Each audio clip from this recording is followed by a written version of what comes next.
Graça e paz do Senhor Jesus, queridos irmãos. Pastor Wenis, muito obrigado pelo convite de compartilhar com a sua congregação um pequeno histórico da Igreja Nazareno no Distrito Santa Catarina. Muito obrigado pelo convite, pastor.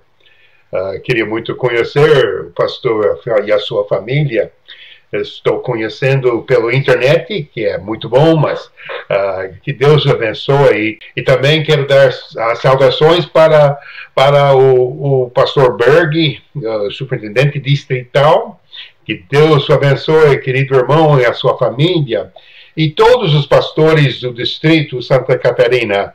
Estarei nomeando vários ao decorrer desse relatório, mas que Deus os abençoe. Temos muitas saudades dos queridos irmãos. Eu vou estar falando um pouco de português. Obviamente, eu estou sem uma prática de falar em português, então às vezes palavras vão surgir que os irmãos vão pensar o que ele disse, e provavelmente foi português. Então, espero entender o assunto. Mas é bom sempre começar do início. Até 1992, eu mal conhecia o estado de Santa Catarina. Eu acho que tínhamos passado umas férias em uma praia em Santa Catarina, uma vez ou outra, mas tinha muito pouco conhecimento. De Florianópolis, apenas a rodoviária, quando às vezes eu fazia conexão com ônibus na rodoviária de Florianópolis. Mas a igreja oficialmente começou no dia 4 de maio, em uma segunda-feira chuvosa, e eu achava Florianópolis um dos lugares mais lindos do planeta em dias ensolarados. Mas em dias de chuva, ai, que coisa! E a lama e tudo aquilo, passando pelos morros da costeira, e a lama descia pelos córregos e pelas ruas, e o lodo vermelho. Então foi um dia daqueles que a gente chegou em Santa Catarina. A Igreja Nazareno, nessa altura, tinha 5 membros, que era os nossos 3 filhos, a Jonathan, o Davi e a Keila, minha esposa, e eu. Esses eram os membros que a gente tem conhecimento, os membros da Igreja Nazareno em Santa Catarina naquela altura. Primeiras 2 noites, passamos num hotel no centro e logo vasculhei para achar um apartamento tipo temporada no centro. Achando um apartamento ao lado do Caesar Center, mudamos para aquele apartamento e passamos lá uns dias até que eu consegui alugar um apartamento. Então,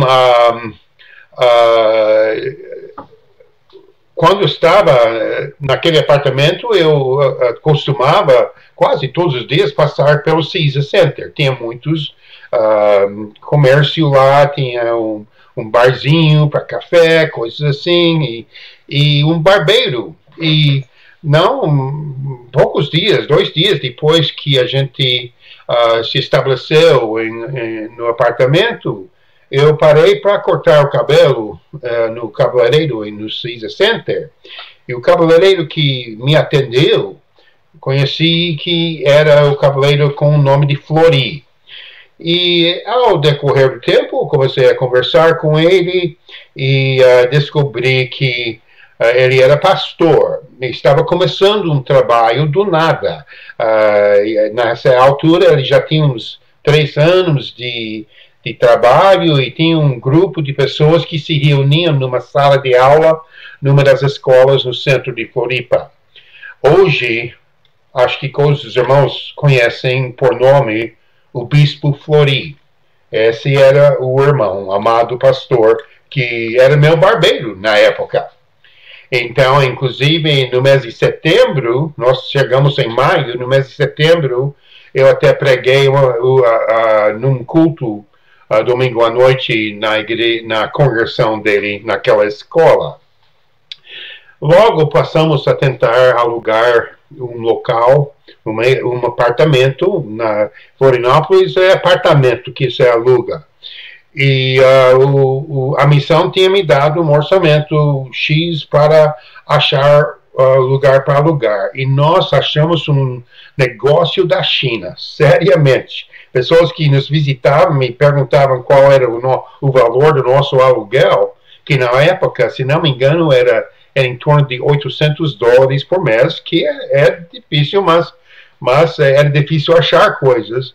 Nós alugamos o 10º andar de um apartamento na Beira-Mar Norte. Foi um baita de apartamento que Deus nos abençoou em podermos alugar. Ficamos lá por 2 anos. Então, logo em seguida, a missão tinha nos fornecido $10 mil para começar o trabalho da Igreja Nazareno em Santa Catarina.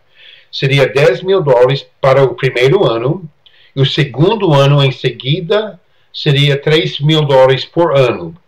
Esses $3 mil tinha que pagar sustento pastoral, compra de terrenos, construção, reformas, utilidades, afim tudo. Então, como vocês podem imaginar, não tinha verba para começar esse trabalho. Mas com os 10 mil que me forneceram para iniciar o trabalho, eu tinha aprendido algo em Porto Alegre. Quando começamos o trabalho lá, a gente alugou um prédio na Avenida Farrapos. E eu me lembro, na época, tinha uns 80, 90 linhas de ônibus que paravam na porta da igreja. Então, assim sendo, a Igreja Nazareno entrou em Porto Alegre sem muitas pessoas terem qualquer ideia do que era a Igreja Nazareno. Então, eu coloquei na frente daquela igreja, naquele prédio que tinha sido um banco, outra hora, eu coloquei trechos bíblicos, porque os ônibus ficavam parados na frente da igreja por bom tempo.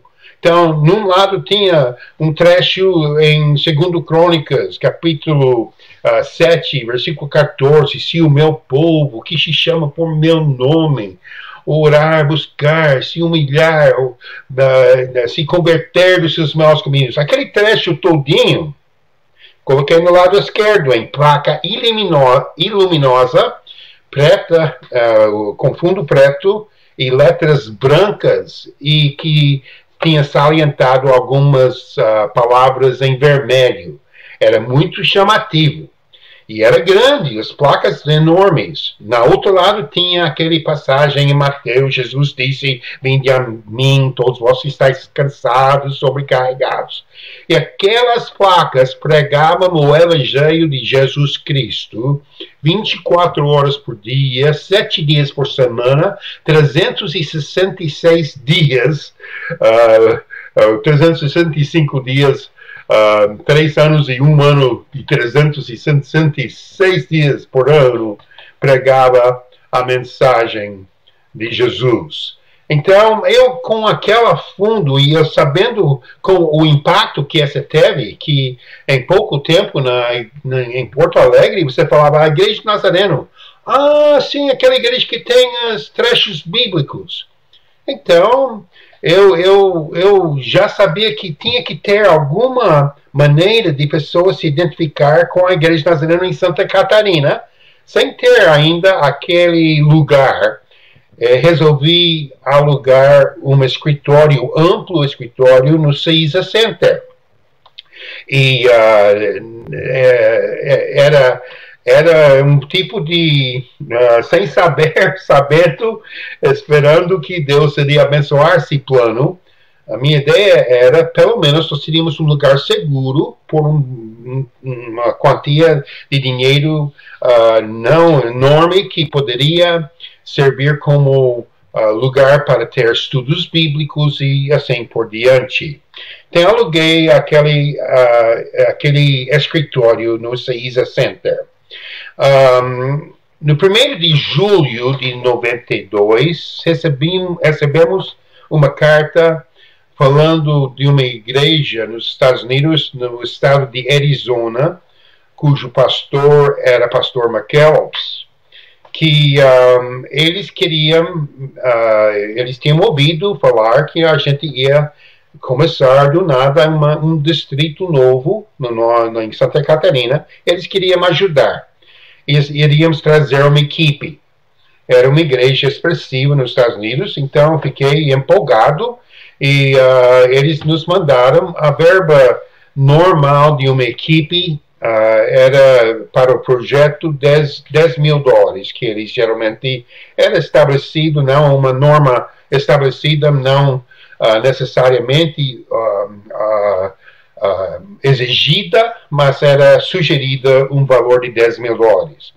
Com $10 mil de uma oferta, eu iria poder tentar achar uma propriedade. E os irmãos sabem, com $10 mil você não compra muita coisa em Florianópolis. Mas eu sabia que Deus, na hora, iria abrir uma porta, e de fato ele abriu. No dia 24 de agosto daquele ano 92, eu tinha mantido contato com o Conselho de Pastores da Grande Floripa.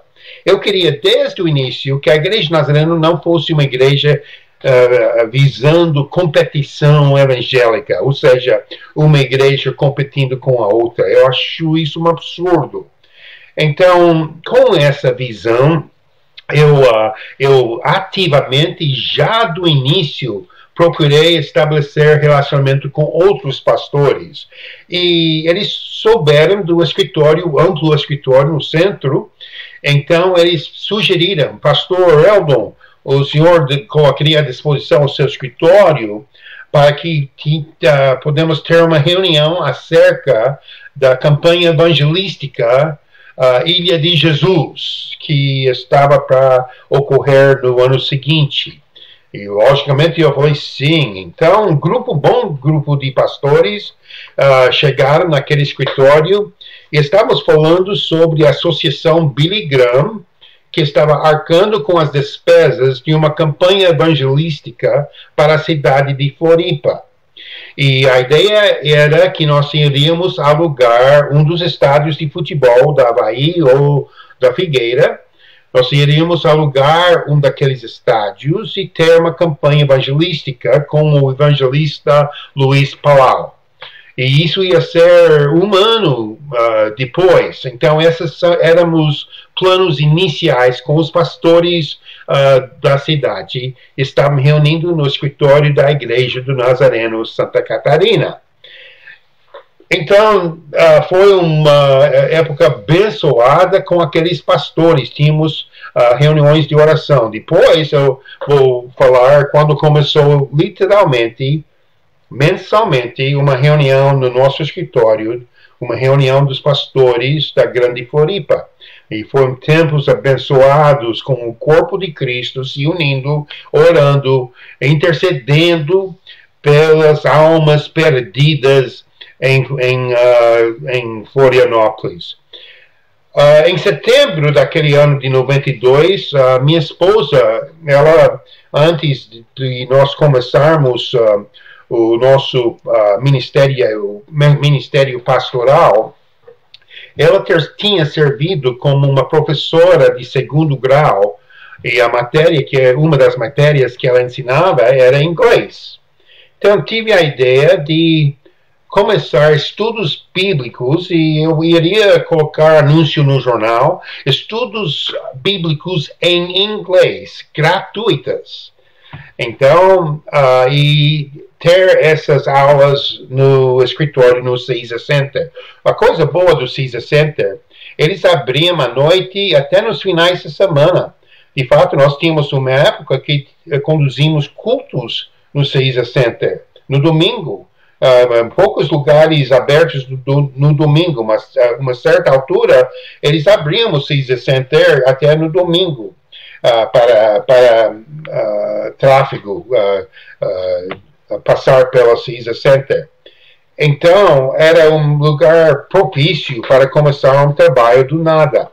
Então, minha esposa começou essas aulas em setembro, e um grupo de profissionais, pessoas, estudantes da Universidade de Santa Catarina, outras pessoas profissionais vieram para estudar inglês. E o livro-texto, como o anúncio tinha colocado no jornal, a Bíblia em inglês. E assim ela evangelizava esse grupo de pessoas. Foi um dos começos. Quando eu olho para trás, eu vejo que nós não apreciamos fruto, ou nós não tivemos fruto palpável desse esforço. Só que eu sei que a semente que foi lançada, aquelas mesas que ela conduzia, aquelas aulas, produziu fruto para o reino, que apenas um dia vamos ficar sabendo exatamente o fruto que aquilo produziu. Em 93, eu já estava começando a vascular a Grande Floripa para achar o lugar que nós poderíamos investir aqueles $10 mil da equipe que vinha de Arizona e comprar alguma coisa. Eu achei o lugar em fevereiro. Eu queria um lugar num dos eixos principais das cidades, onde tráfego iria passar e que a igreja não ficaria escondida num bairro. Os irmãos aí do bairro Barreiros, em São José, sabem muito bem a frustração de ter uma igreja escondida bem lá no fundão de um bairro. E é meu medo, com $10 mil, ele ia ser assim. A igreja nazarena ia ter um trabalho para aquelas quadras e só. Nunca iria sair daquilo. Eu queria algo numa avenida principal que poderia servir como uma tipo de propaganda gratuita para a divulgação do trabalho. E eu achei esse terreno. Estava no bairro de Costeira. Eu estava viajando, estava passando na frente dessa propriedade, eu vi Bendice.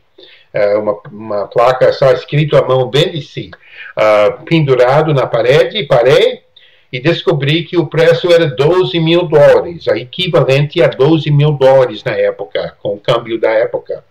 Então, eu negociei com o proprietário, acabamos comprando a casinha no bairro Costeira, mas na avenida principal. Então, logo que começamos a reforma da fachada da casa e fazer um tipo que parecia mais como uma igreja do que uma casa, fizemos a fachada e, num lado, coloquei uma placa luminosa, grande, com letras brancas, fundo preto e luminosa. Se o meu povo, que se chama pelo meu nome, se humilhar e orar e buscar a minha face e se converter dos seus maus caminhos, então eu ouvirei dos céus e perdoarei os seus pecados e sararei a sua terra. O trecho todinho escrito, segundo Crônicas 7:14. No outro lado, ao lado, porque a igreja da Costeira é estreita, não tem muito espaço, então as placas consumiam o marquee todinho. Segundo versículo, trecho bíblico, em placa luminosa, fundo preto, com letras brancas, salientado com palavras em vermelho ou amarelo. No outro tinha essa placa, Mateus 11, 28 a 29, o trecho todinho. Jesus disse: vinde a mim, todos os que estáis cansados e oprimidos, e eu vos aliviarei. Tomai sobre vós o meu jugo, e aprendei de mim, que sou manso e humilde de coração, e encontrareis descanso para a vossa alma. Esses trechos todinhos geralmente seria uma loucura colocar uma placa luminosa na frente de um edifício para propaganda. Apenas se tinha gente dentro de ônibus vindo ou indo para o trabalho sem ter nada a fazer a não ser ler aqueles trechos bíblicos e meditar nas mesmas. Então, essa foi a ideia, e em pouco tempo a gente começou a descobrir pessoas que falavam: nós fazemos parte da igreja do Nazareno.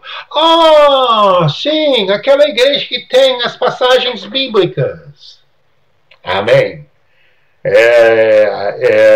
Objetivo que foi um alvo que teve uma boa conclusão. Então, aquilo foi a nossa marca, serviu como marca registrada do trabalho novo em Floripa. No dia 18 de fevereiro de 93, estou indo tentando, no máximo, ir em sequência. No dia 18 de fevereiro, o irmão Elson, um militar, a irmã Jane e seus 4 filhos, aliás, não, tinha 5 filhos, que coisa, agora estou me lembrando, 5 filhos, 3 filhas e 2 filhos homens, todos jovens, vieram para Florianópolis, mudaram para Florianópolis. Desde que a mudança deles que vinha de Brasília não tinha chegado ainda, e eles faziam parte da igreja do Nazareno na Asa Sul, em Brasília, e o pastor tinha me comunicado que essa família viria. Eles acabaram ficando com a gente por uns 10 dias, ficando em nossa casa até que a mudança deles chegassem. Por isso que eu acho que Deus nos deu um apartamento tão grande, porque, como os irmãos vão ver, sempre tinha gente morando com a gente. Então foi muito uma bênção ter um apartamento tão amplo no centro da cidade. Então, no dia 21 de março, o primeiro culto oficial da Igreja Nazareno de Santa Catarina ocorreu, no dia 21 de março de 1993. E era na Igreja da Costeira. Então, aquele primeiro culto, foi um tipo de escola dominical, tentando atrair crianças do bairro. Aliás, a família da pastora Marília, todos os sobrinhos, sobrinhas e vizinhas, e nós trabalhamos muito com aquelas crianças para começar o trabalho na Costeira. No mês de maio de 93, recebi uma ligação do meu amado irmão Pastor Guiar. Pastor Guiar considera meu pai quase como o pai dele, Jaime Kratz, porque tem a escola Jaime Kratz em Campinas. Meu pai teve um impacto muito grande na vida do pastor Guiar, e aliás, pastor Aguiar e a irmã Lúcia se conheceram através do trabalho dos meus pais em Nilópolis, Rio de Janeiro. Mas pastor Aguiar e eu, na época, éramos mais chegados do que 2 irmãos. E Aguiar ligou e falou: Eldon, eu tenho um casal que está em mudança de Campinas para Floripa. Ele é jogador de futebol, o nome dele é Moreira, e ele tem jogado para a equipe Ponte Preta aqui. Está sendo transferido para a Figueirense.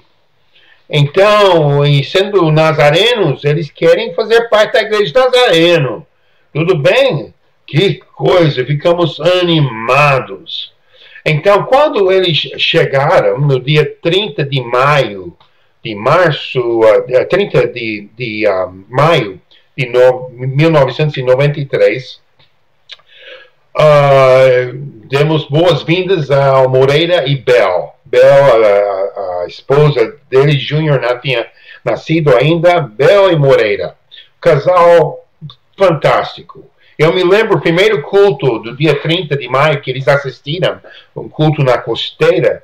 Todo mundo ficou empolgado com o fato que um jogador do Figueira estava assistindo cultos na Igreja do Nazareno, a Igreja das Placas da Palavra de Deus. Então, isso até atraiu uma certa atenção. Bem, nem todo mundo estava empolgado com isso.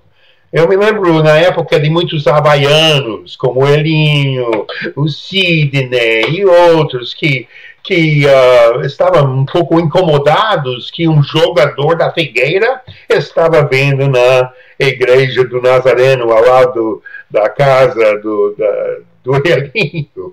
Então, estou brincando, acho que eles gostaram também. Mas logo em seguida, o Moreira descobriu um outro irmão na fé que fazia parte da equipe da Figueira. Um irmão em Cristo, Birubiru. Muitos do campeonato que a Figueira levou para o campeonato, o Birubiru era um jogador muito conhecido. E Birubiru, junto com a sua esposa Carla, começaram a se reunir semanalmente conosco para ter um estudo bíblico. Desde que os jogadores não podiam se reunir nos domingos por causa dos jogos, nós tínhamos que fazer um culto a domicílio fora do dia de domingo.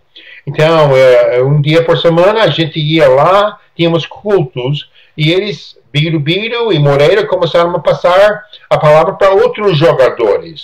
E assim começou a ter uma boa, uma grande influência para com o futebol. Eu me lembro, porque até jogadores do Avaí começaram, alguns, de vir. Eu me lembro o dia em que tivemos o maior número de jogadores profissionais da Avaí e do Figueira.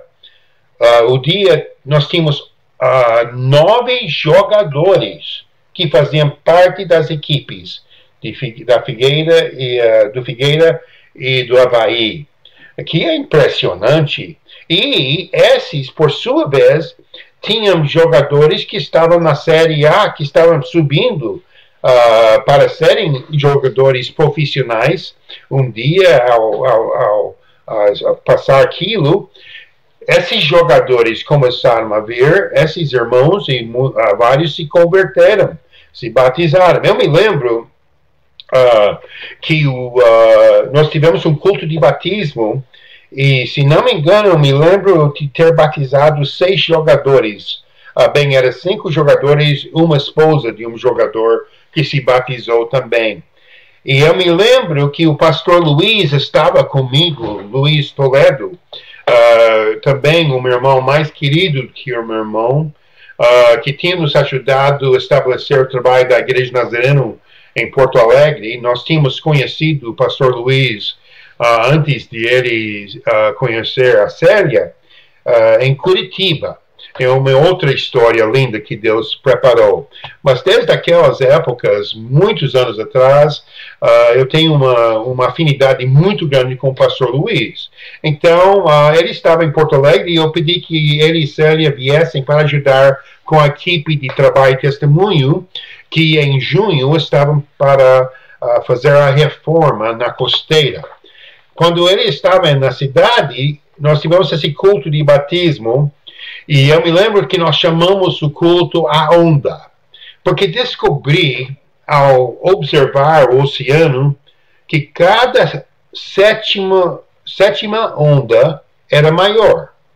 Eu não sei cientificamente se isso é de fato, cada sétima onda é maior do que os 6 que procederam.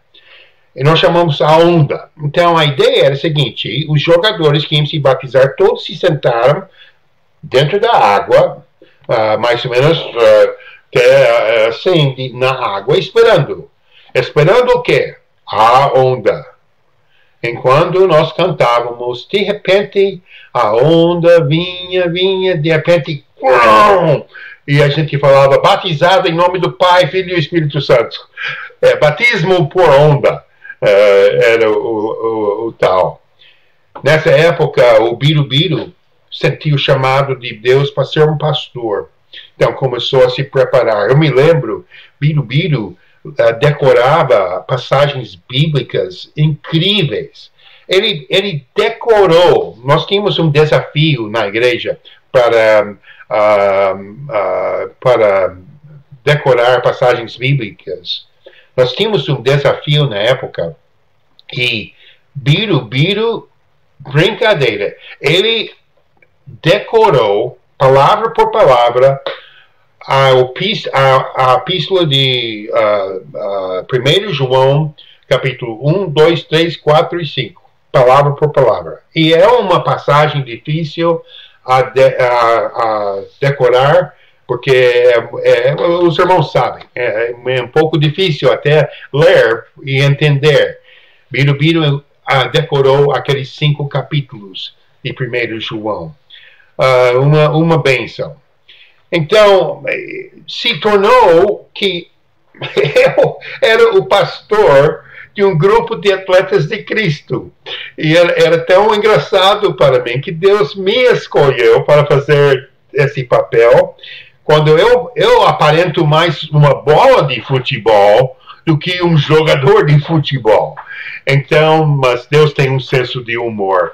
E eu sei que aqueles jogadores, a gente teve tanto afinidade que até hoje muitos daqueles jogadores que saíram para outros lados do Brasil e não estão na Igreja Nazareno, estão em outras denominações. Sandro e Sandra, nós temos contato quase semanal com eles, até hoje, através do Facebook. Uma afinidade enorme,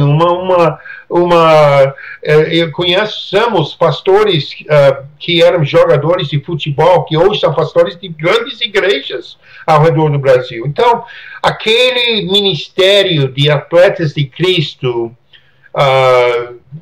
foi uma coisa que impactou a cidade em certo ponto para o Evangelho de Jesus Cristo. Então, estávamos tendo reuniões na casa de Bel e Moreira, semanais, como eu falei, e a família do irmão Elson, com 5 filhos jovens, esposa, vinha todas as reuniões. Era bem apertado o apartamento da Bel e Moreira. Então, comecei a vasculhar para achar um salão, e tudo era caríssimo. Mas descobri um lugar bem barato. Se encontrava em condições péssimas. Sujo, imundo o lugar. E descobri que tinha sido uma casa de prostituição no Estreito, mas que estava abandonada, basicamente, e tinha invasores morando em alguns dos quartos. E descobri quem era o proprietário, e eu falei, se vocês aceitam um pequeno aluguel, bem pequenininho, porque não temos dinheiro que podemos arcar com despesas, um pequeno aluguel, deixa a gente começar a limpar o lugar e arrumar como parte do nosso aluguel. E o proprietário aceitou a proposta. Então, nós entramos na Igreja da Estreito, conhecida como a Igreja do Estreito. E nessa igreja eu fiz a mesma coisa. Uma das primeiras coisas que eu fiz foi do marquee da frente, porque ela aqui estava no eixo principal, passando a ponte Hercílio Luz, pegando à direita e descendo para ir para São José, aquela avenida principal de acesso a São José e para a BR, passava esse salão. Só que era na descida da cabeceira da ponte que passava esse lugar. Na costeira deu certo as passagens bíblicas. No Estreito Não deu tão certo, não. Só em dias quando tinha chuvosos, quando tinha um acidente, alguma coisa, um engarrafamento, que pessoas podiam ler aquelas passagens bíblicas. Fora isso, a primeira viagem, uma pessoa voltando do serviço olhava, se o meu povo, no próximo dia, se chama por meu nome, se o meu... Não deu certo a minha ideia. Era velocidade, acho que 50 quilômetros por hora que passava aquela casinha. Mas começamos o trabalho da igreja. No fundão tinha uma saguão grande, ampla, era incrível, e dava visão para a Bahia Sul, Bahia Norte, aliás, de Floripa. Então a gente teve os estudos, passamos da casa do Bel e Moreira para aquele lugar. Era um pouco vergonhosa de chamar esses profissionais, jogadores profissionais, para se reunir naquele lugar, mas graças a Deus ainda continuou os estudos bíblicos. O assunto dos assuntos bíblicos era interessante, porque Deus estava fazendo uma transformação teológica na minha vida, quanto ao cronograma dos tempos finais. Aliás, isso brotou eventualmente numa ideia de escrever um livro. A Noiva Triunfante foi impresso pela Editora Esperança em 1998. Porém, me levou uns 3 anos para escrever o livro. Mas aqueles estudos com os atletas eram escatológicos, eram acerca da segunda vinda de Jesus. E até hoje, esses jogadores se comunicam comigo para perguntar, pastor, o que tu acha disso? Pastor, o que está acontecendo aqui? Que é a coisa mais linda que Deus nos providenciou.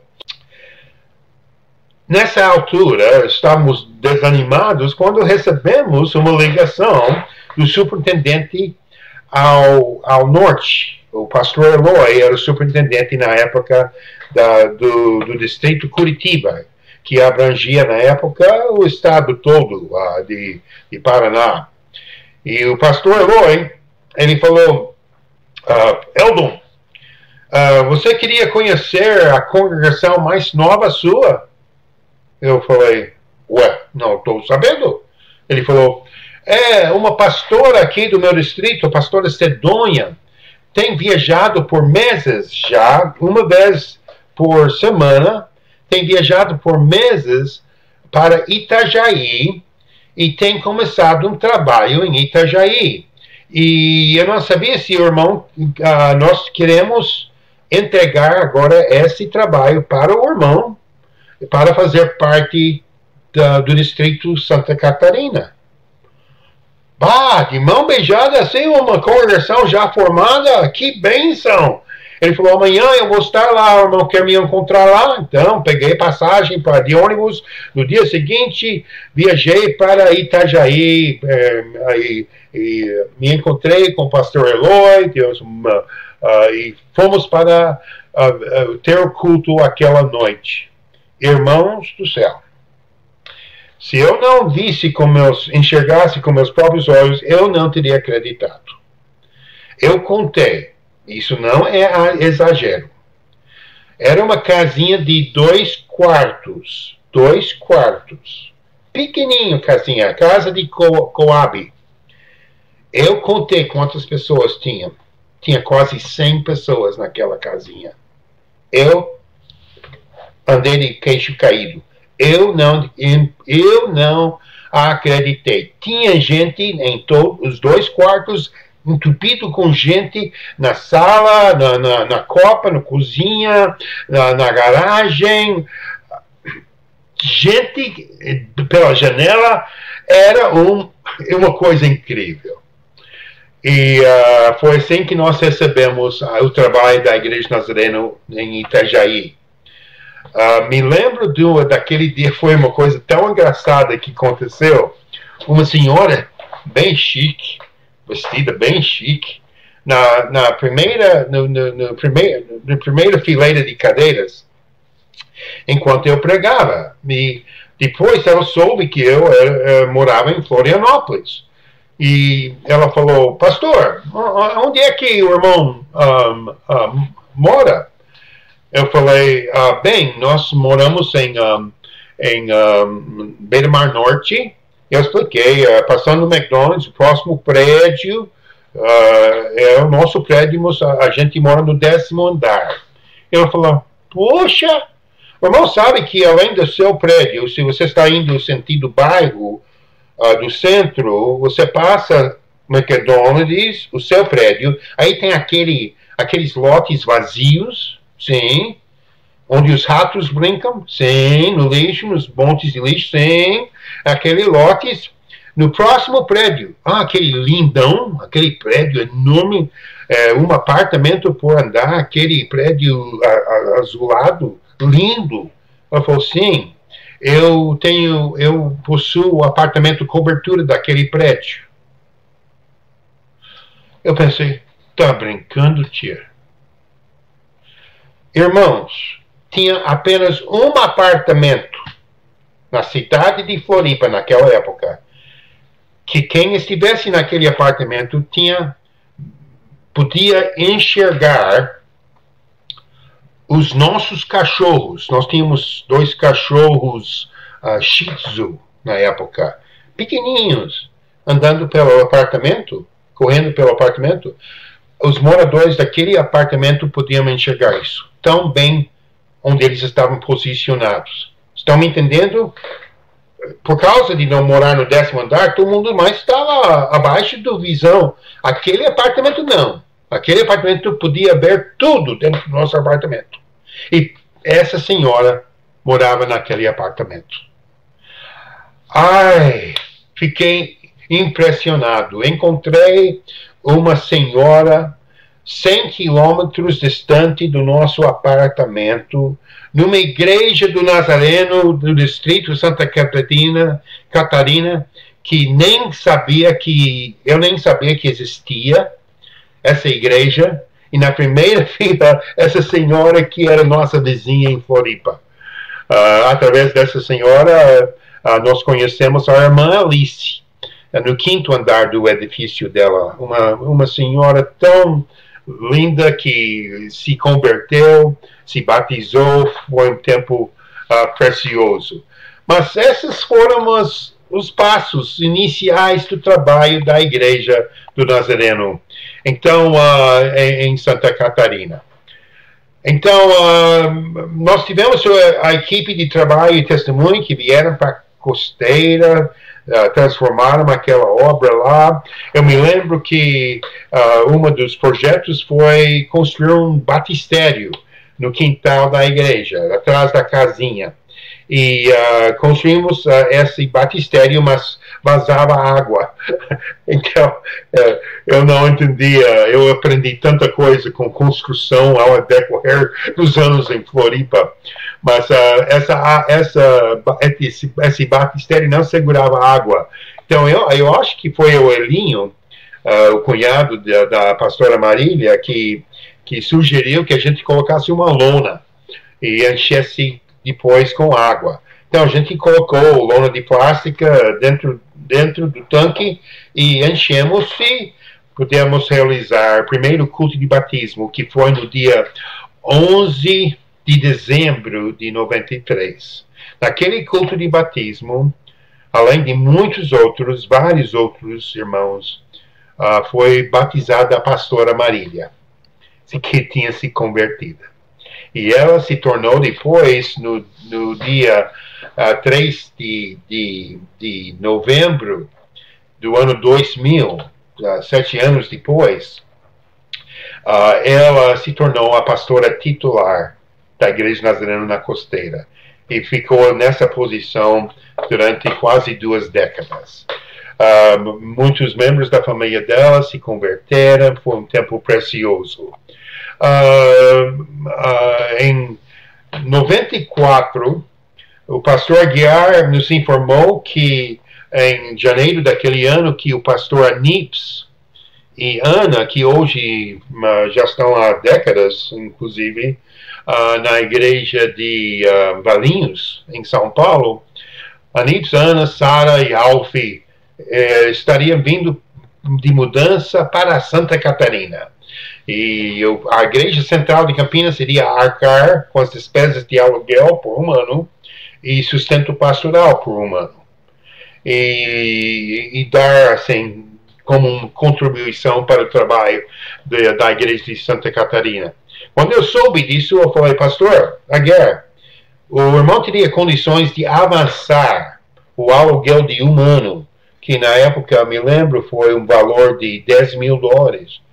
Você poderia avançar esse valor, porque para alugar, podemos alugar, mas será depois de um ano, sem lugar, não teremos condições para sustentar uma moradia de um pastor. Mas se pegamos esses $10 mil, eu acho que podemos comprar alguma coisa que sirva.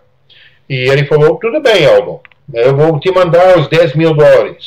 Então começamos a procurar um lugar. E finalmente eu descobri, eu vasculhei a cidade de Floripa todinha. E até no continente. E descobri uma casinha linda, linda, linda. Tinha só 3 meses de construção. Era essa casinha de madeira, bem pequenininha, mas muito lindo. Uma gracinha de casa. Estava localizada no bairro Rio Tavares. Só que tinha um porém. O acesso para casa era um tipo de trilho de vaca. Os bois andavam por esse trilho. Só em tempos não chuvosos você podia ter acesso num carro para descer para essa casa. Ficava no fundo de um pasto, assim dizer. E a eletricidade fornecida para essa casa não tinha postes de luz, tinha postes de bambu. E o relógio ficava lá perto da entrada do servidão e postes de bambu que seguravam 2 fiozinhos que alimentavam a eletricidade da casa. Mas por isso, era uma gracinha de casa e o preço, se não me engano, era $8 mil. Então eu pensei, $2 mil podemos talvez construir uma sala, alguma coisa assim. Então vamos comprar. Compramos a casinha. Eu estava tão ansioso quando o pastor Anips e Ana chegaram no dia 9 de fevereiro daquele ano, de 94. E uma das primeiras coisas que fiz foi pastor, vocês vão adorar. Depois de morar em São Paulo, com toda aquela barulho e poluição, vocês precisam de um lugar numa chácara, tranquila, silencioso, salgado lá, né? O barulho do gado, é um lugar tranquilo. E eles se empolgaram. Então fomos lá e estacionamos e descemos a pé para a casinha. Eu me lembro até hoje o olhar de choque que a Ana demonstrou, ela de queixo caído. Vocês acham que a gente vai morar nisso? Ai. Não deu certo o meu plano. Então a gente não sabia o que fazer. Eu fiquei... E agora a gente gastou o dinheiro que a Igreja Central tinha mandado, e não tem o dinheiro agora para alugar. O que eu vou fazer? Então eu e a minha esposa resolvemos, vamos pegar um cartão de crédito nosso, sacar dinheiro, pagar a missão para os $8 mil para a casa, pegar os $8 mil de volta da venda da casa, e a gente... temos uma casinha lá, então, para a gente talvez um dia mora naquele lugar. Então, essa foi a ideia. E deu certo. Agora estou com $10 mil de volta para investir. Só que não se achava lugar onde pastor Anips e a irmã Ana achavam que podia morar. Depois de umas 2 semanas passaram, descobri uma casinha que estava em fase de construção. Aliás, não tinha reboco, não tinha luz, não tinha nada, era mal começando a ser construída. A casa se achava no bairro Barreiros. E nós compramos aquela casa em fase de construção. E levou mais 2 meses de trabalho para terminar o trabalho e pastor Anips e Ana se mudarem. Então, eles ficaram com a gente 10 semanas no nosso apartamento. Agora estão entendendo porque Deus nos deu um apartamento tão amplo para morarmos. Porque a gente sempre tinha, era Elson e família, era Anips e família, e outros mais, que eu nem vou tomar tempo para dizer. Sempre tinha gente morando no apartamento Kratz, lá na Beira-Mar Norte. Então, essa foi o início do trabalho em Barreiros. Porque pastor Anips e Ana serviram como pastor inicialmente da igreja de Barreiros, mas quando aquele trabalho não deslanchou, basicamente, eu passei a pastorear a congregação de Barreiros. Pastor Anips passou a pastorear a igreja de Costeira. E terminou o ano assim. Aliás, eu era pastor Anips pastoreando a igreja da Costeira quando teve aquele primeiro culto de batismo. Então, aquele ano, pastor Anips e Ana ficaram aqui em Floripa por basicamente 1 ano, depois voltaram para São Paulo. Então, em maio de 95, próximo ano, em maio de 95, os 3 meses depois que pastor Anips e Ana voltaram para São Paulo, Deus trouxe pastor Luiz e a irmã Célia de mudança de Novo Hamburgo, estavam pastoreando a igreja de Novo Hamburgo, para morarem em Barreiros e nos ajudarem. Pastor Luiz me ajudou em Itajaí, no trabalho de Itajaí, no trabalho de Estreito, enfim, onde precisasse me ajudar, ele estava disposto a me ajudar. Então, nós tivemos 2 equipes de trabalho e testemunho que ajudaram a construir a igreja que hoje é a igreja de São José. O santuário em si, 2 equipes de trabalho e testemunho investiram o seu tempo e sua verba naquele lugar. Com a ajuda do pastor Amadeu, pastor também muito irmão meu, que é o pastor da igreja de Mesquita, Rio de Janeiro, ele me ligou e falou: Eldon, eu tenho uma pastora preciosa, que acabou de perder seu esposo, que era pastor, ele faleceu. E ela tem 2 filhos, Benaia e Caleb, e a pastora Vânia sente de Deus que deve investir sua vida, seu ministério no Sul. O irmão teria onde ela pastorear? Eu disse: sim, nós temos uma congregação em Itajaí, bem que nessa altura já tínhamos comprado a casa do outro lado da rua, da casa da Mara, onde tinha começado o trabalho. Mas ao decorrer do tempo, com a passagem do tempo, o trabalho tinha basicamente parado no tempo, só que tinha um santuário, um lugar para abrigar uma congregação, e pastora Vânia podia morar na parte da frente da casa. Então, ela veio. E chegaram no primeiro dia de março de 1997, o primeiro dia de março. Pastor Nelson, que hoje faz tanto parte da história, naquela época nem era um sonho, talvez um sonho, mas ele não era um sonho real, até 2 anos mais tarde, quando ele se casou com a pastora Vânia. Deixe-me passar o sonho para os queridos irmãos, porque acho que faz muita importância. O que aconteceu o fundo dessa história. E com isso estou chegando no fim desse relatório, finalzinho. No dia 12 de fevereiro de 99, tínhamos passado um ano nos Estados Unidos, em 98. O povo do distrito nós estávamos lidando com pessoas com recursos bem limitados. E chegando à época de carnaval, quando queríamos ter um acampamento e realizar um acampamento de carnaval, as pessoas não podiam marcar com despesas de alugar um lugar. Então, minha esposa e eu resolvemos colocar nossa casa à disposição.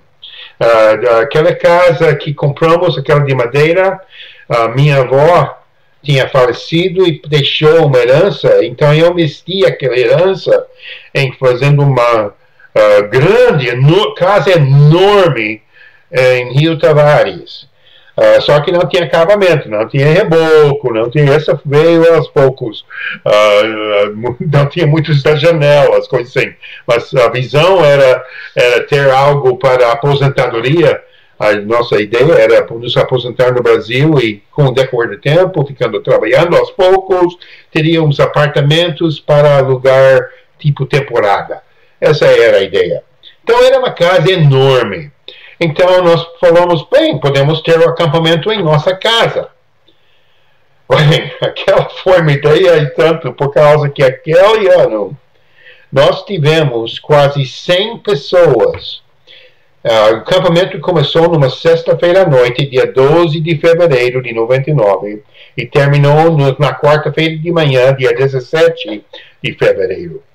E tínhamos mais que quase 100 participantes. Alguns irmãos voltavam para casa para pousar em casa, mas muitos de Itajaí, lugares assim, vieram até de Lages na época, já tinha começado o trabalho lá, irmãos vieram e pousaram em nossa casa. Foi uma loucura, com quase 100 pessoas pousando em casa. E, além do mais, deu chuva todos os dias. Todos os dias choveu. Então, nós tínhamos lama em tudo quanto era parte da nossa casa. Então, depois daquele acampamento, eu comecei a clamar para o Senhor: Senhor, nos socorra. Nós precisamos de algum lugar para ter acampamentos e coisas assim. 2 meses depois desse clamor ao Senhor, recebi uma ligação. E era do mesmo pastor, McKellops, que tinha vindo para o trabalho da Costeira, que através da doação deles que compramos a casa na Costeira para fazer a igreja na Costeira. Ele queria voltar com outra equipe, até maior. E ele falou: Eldon, quais são os projetos que você tem agora? Eu falei: pastor, nós precisamos de uns dormitórios. E eu expliquei como tínhamos tido quase 100 pessoas posando em nossa casa. Foi uma loucura. E ele falou: bem, o que podemos fazer? E eu falei: bem, pastor, o orçamento que o irmão trará será os mesmos $10 mil. Ele disse: não, Eldon, essa vez eu vou trazer $35 mil. Eu quase deixei cair o telefone. Não acreditei. $35 mil. Depois do choque, ele já estava para vir em pouco tempo. Então eu me mobilizei. E rapidamente descobri o terreno, esse terreno, no bairro Campeche. Menos que 2 quilômetros da praia do Campeche. Um terreno lindo, amplo. E eu podia enxergar como é que poderia fazer a coisa lá. Eu pesquisei galpões pré-moldadas e descobri que o casco do galpão pré-moldado e o terreno podia encaixar no orçamento de $35 mil. Nós falávamos que eu podia adquirir o terreno e montar o galpão pré-fabricado, daquele galpão que tem lá no acampamento. E aí as equipes começaram a vir. Primeiro foi o do McKellops, pousaram em nossa casa, mas construindo o acampamento. E começou por aí o trabalho do acampamento. Mas minha ideia era bem maior do que... Isso aconteceu no dia 30 de junho do ano 2000, que compramos o terreno. Então, no ano 2000, dia 30 de junho, foi comprado o terreno do Campeche. Construímos uma casa pastoral, vieram várias equipes, começaram a ter a visão. Quando voltamos para os Estados Unidos no ano 2002, eu tinha a visão desse terreno e deixe-me compartilhar com vocês a minha visão. Porque na época, eu me lembro, muitos irmãos não entenderam o lance, o que era para acontecer. Em primeiro lugar, eu sabia que aquele acampamento poderia ser alugado para outros grupos evangélicos que queriam alugar acampamentos. E com aquele aluguel, nós poderíamos ter um acampamento autossustentável. Porque nós iríamos usar o acampamento uma vez por ano, quer dizer, no acampamento de carnaval. E fora isso, nós íamos usar o acampamento para Instituto Bíblico da Igreja Nazarena de Santa Catarina. Em outras palavras, uma vez por mês, pastores de todas as igrejas que estavam no curso de estudo poderiam chegar para o final de semana onde iriam ter esse curso. Então, essa foi a ideia mestre. Então, começamos a conduzir esses cursos. Então, para um pastor ser ordenado, ele ou ela tem que preencher um número de aulas exigidas expressiva. E geralmente isso leva vários anos para completar o curso de estudos.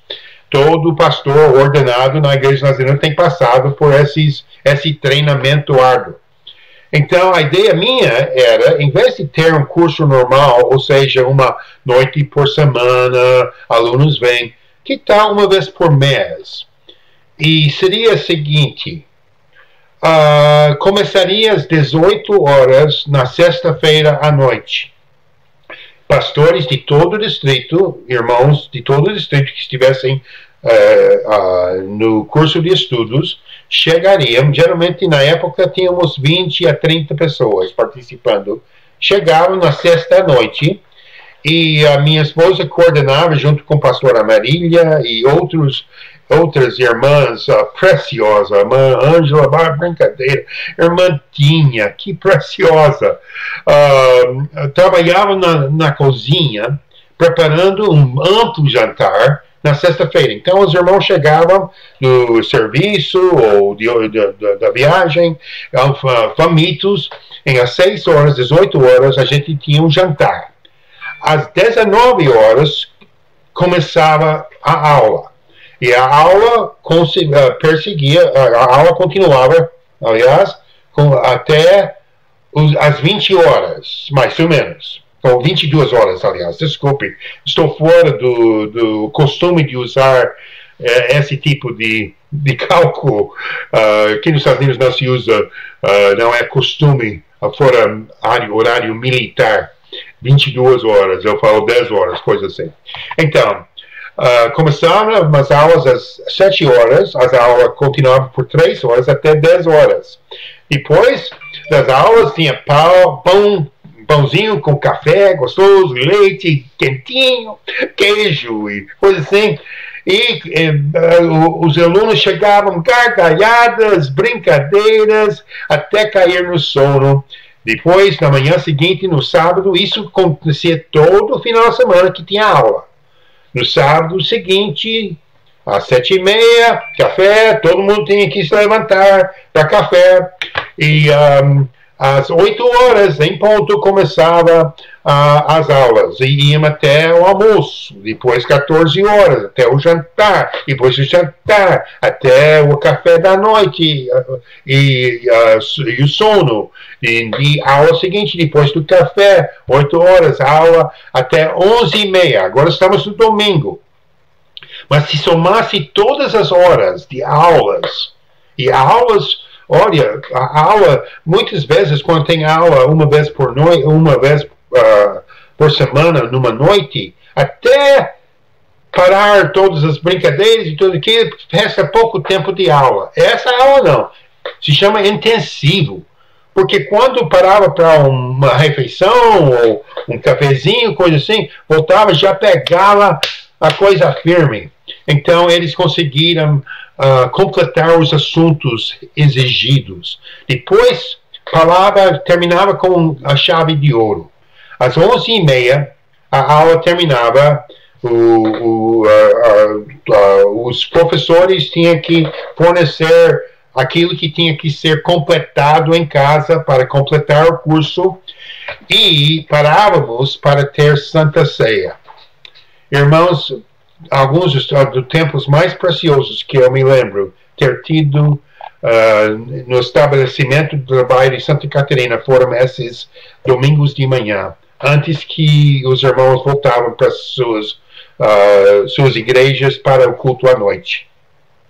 Nós tínhamos Santa Ceia, tempos de compartilhar, tempos de testemunho, de choro, as festas de pranto, porque era difícil, era uma luta, mas mensalmente sabíamos que podíamos chegar nesse lugar para serem encorajados e para ter aquele alívio de brincadeiras e piadas e risadas e distração e uma pelada de bola, coisas assim. Eles podiam lembrar e lembrar que no mês seguinte ia acontecer de novo.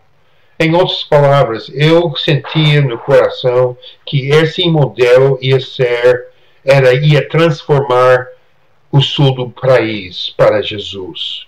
Esses pastores que bem treinados, porque, irmãos, nós convidávamos, eu gastava muito dinheiro trazendo pastores de nome na Igreja Nazarena, o pastor Pedro Paulo como professor desses intensivos, como pastor Pedro Paulo, pastor Eloy Moutinho, pastor Luciano, lá de Campinas, e outros. Eu trazia os melhores preleitores para conduzir essas aulas, esses intensivos. E eu podia ver crescimento marcante espalhando ao redor do sul do país, através de pastores treinados, encorajados, discipulados e espalhados ao redor do estado. Então, meu sonho era de construir um galpão para ter futebol de salão e ter um saguão que iria compor 1.500 pessoas para grandes eventos evangelísticos. E eu estava voltando para os Estados Unidos para lançar esse desafio. Por isso tinha 27 equipes já agendados, irmãos. 27 equipes que viriam, porque nós íamos construir esse galpãozão para compor 1.500 pessoas, e futebol de salão, para aluguel, que coisa melhor, alugar para grupos usar o salão. Mas também eu tinha ideia de fazer uma vila para aposentados, pastores aposentados, ao redor do Brasil, que não tinham onde ir, não tinha aposentadoria digno, e eu iria oferecer, podem vir para Santa Catarina, para Florianópolis, para Campeche, morar de graça num apartamentozinho, preparado justamente para vocês. Só que tem um porém, vocês não pagam aluguel, mas vocês servirão como professores do nosso Instituto Bíblico, gratuitamente. Era um plano mestre, irmãos. Deus abençoou com 27 equipes agendados, cada um trazendo sua verba. E não deu certo. Mas ainda tenho o sonho de uma visão assim acontecendo. Quando o pastor Owens me convidou para compartilhar isso com os irmãos. E ele me compartilhou a sua visão de implantação de igreja, ou seja, do discipulado. Veio à mente, barbaridade. Será se agora está começando a acontecer aquilo que Deus colocou no meu coração aquelas décadas atrás? Ou seja, que Campeche será um ponto, um foco de santidade que irá espalhar o fogo do Espírito Santo através do estado de Santa Catarina, Rio Grande do Sul, Paraná e todo o sul do Brasil. Que tal? Pode ainda acontecer isso, irmãos. Eu quero terminar com só umas chamadas. Eu queria compartilhar como é que foi a igreja de Lages. Ele tinha já, pastor Marcos, um grupo de irmãos e estavam se reunindo sem ser vinculados a uma denominação. Então o pastor Marcos entrou em contato com o pastor Guiar, que convidou para eles fazerem parte da igreja de Nazareno, e sendo assim, entraram em contato comigo para fazerem parte do distrito Santa Catarina. Enfim, o trabalho da igreja de Nazareno em Lages foi formado através do pastor Marcos, e ele, por sua vez, tinha um pastor auxiliar, pastor Erich, que ele estabeleceu o trabalho como igreja filha de Lages, em Eutacílio Costa. Pastor Marcos alugou um salão no dia 29 de março de 99, e aquilo foi o nascimento, assim dizer, do trabalho da igreja Nazareno em Otacílio Costa. Hoje um trabalho lindo, que eu entendo, eu estou fora do eixo um pouco, mas pela internet deu para ver que tem um trabalho lindo lá.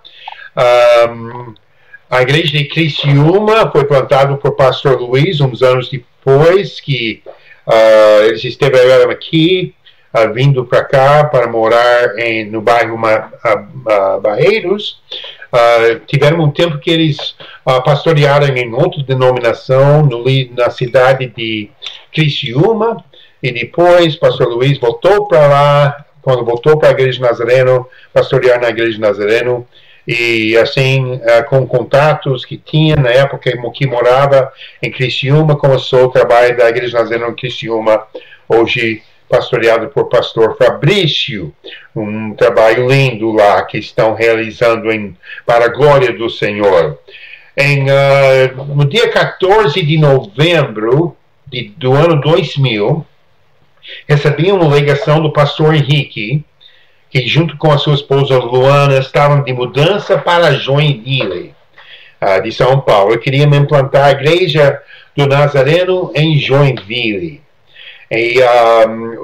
Então o pastor me chamou para ver o trabalho que estava já realizando, sem meu conhecimento. Era como Itajaí receber um trabalho já formado.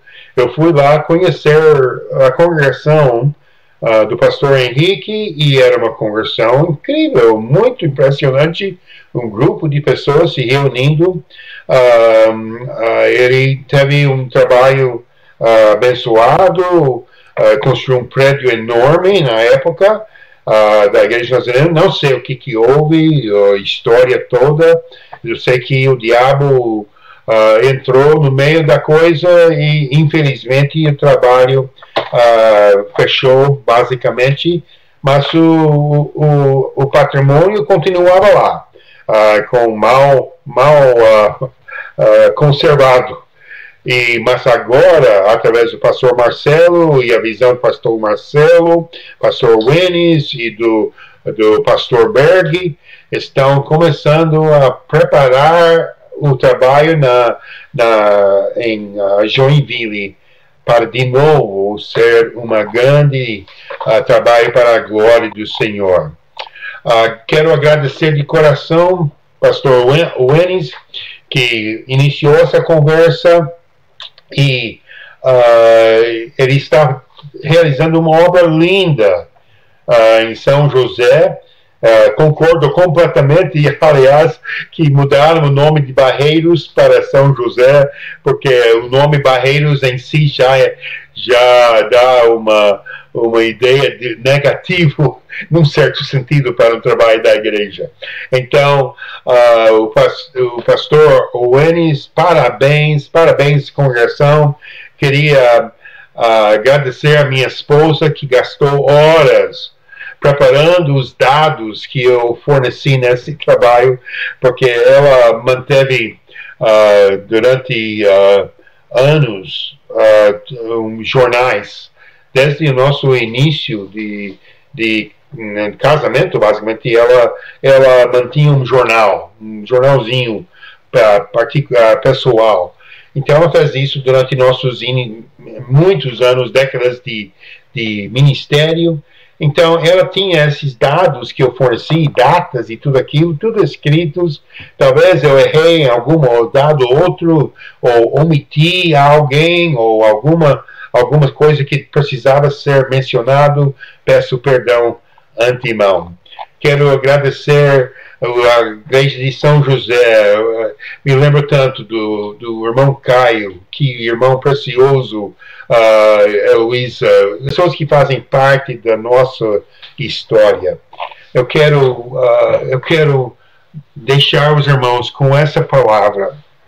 Eu creio, irmãos, os irmãos que me conhecem sabem que eu tenho uma paixão para preparando o corpo de Cristo para os dias do fim. É uma paixão que me leva dia e noite tentando manter o corpo de Cristo informado aonde estamos nessa cronograma do fim. Aliás, eu tenho um site que tem tido milhões de cliques, de acessos. Se chama www.noivatriunfante.com. Esse site eu tento atualizar todos os dias. Tem muitos estudos bíblicos sobre o assunto, mas uma coisa deixe-me salientar: eu creio que estamos muito próximos à segunda vinda de Jesus, mas antes que Jesus volte, eu acho que a igreja vai ser purificada através de uma tribulação tremenda. Então, sendo assim, eu estarei orando pelos irmãos, e eu quero que os irmãos mantenham os olhos fitos em Jesus. Trabalhem como se não houvesse uma amanhã, porque não sabemos quantos amanhãs teremos, antes que ficará impossível a gente conviver nesse mundo tenebroso que estará aceitando a marca da besta. Nós sabemos que não pode sequer ser salvo, não pode aceitar a marca da besta. Mas tem que pensar, se não aceitar a marca da besta, como será a vida? Se ainda estamos aqui, se o arrebatamento ainda não terá ocorrido. Então, irmãos, é hora de trabalhar com afinco. Eu oro que esses trabalhos em Joinville, trabalhos que estão sendo levantados do nada, como em Barreiros, agora São José, outros trabalhos do Distrito Santa Catarina possam florescer para a glória do Senhor. E, irmãos, eu não digo isso como nada. Honestamente, tudo tem que ser feito para a única, exclusiva glória do Senhor, não de qualquer ser humano. Se alguma coisa ocorreu no passado em Santa Catarina que é mérito de alguma aplauso ou louvor, eu recuso isso com toda a fibra no meu ser, toda a glória, toda a honra seja dada a Jesus Cristo, que é o único digno de todo louvor. Maranata, que Deus os abençoe, amados.